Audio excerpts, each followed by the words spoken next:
Now that we're situated, let's move this out of the way just for a second. I'll double click again on my motion editor, and let's take a look at this first tween that we have on the basketball.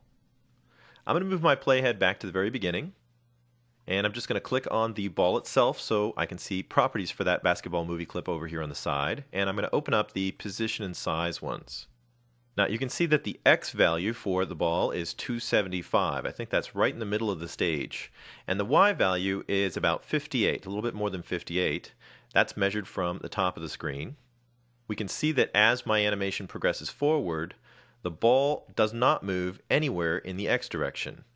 I'll click on it again down here at the bottom, and you can see it's still at 275. But the Y value has increased to 260 something. Now let's take a look at what our motion editor is telling us. We'll double click and bring it back up, and we can see there's our Y value change. If I move my cursor back to the beginning of the animation, you can see we start at 58, and we can watch the value move up as we go forward. So the black line just indicates the connection between those 2 points set up by our keyframes. Now you can see that the animation has a blue dotted line on it as well. That actually represents the easing that we added on top of it. In fact, we can turn the easing on and off in the ease column here with these checkboxes. If I just remove the easing, we end up with a straight line motion. And let me pull my motion editor back. You can see that we have evenly spaced points again, so no speed changes. We'll bring the motion editor back up, and I'll just re-add my easing back in with a check in the checkbox.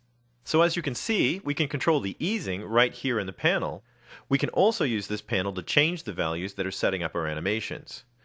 Let me see if I can set my screen up so we can see the stage and the motion editor at the same time. I'm going to double click in the timeline up here to collapse that, and that'll make some more space for our stage.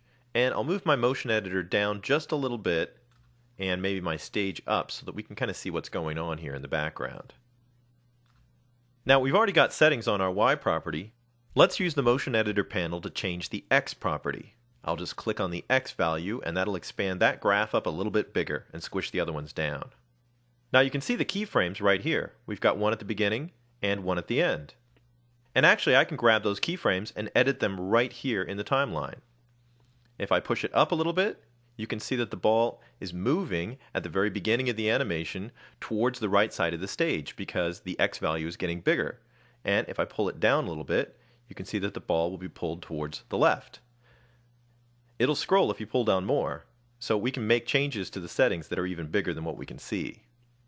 Now let's try it up here on the stage. If I just grab a hold of the basketball and click and push it left, I don't really see any live changes, but when I drop it at a new location, you can see that my graph updates so that it's actually showing the new X value that we created by dragging. Now you notice also down here in the panel, it does track the value for X and Y at the current position for our object, but it's grayed out at this point. We can enable that feature just by going up to our easing and turning it off temporarily. Now I'm going to go up here to the basic motion category, that's X, Y, and rotation, and I'll turn off easing for all three, and you can see that that actually activates the controls.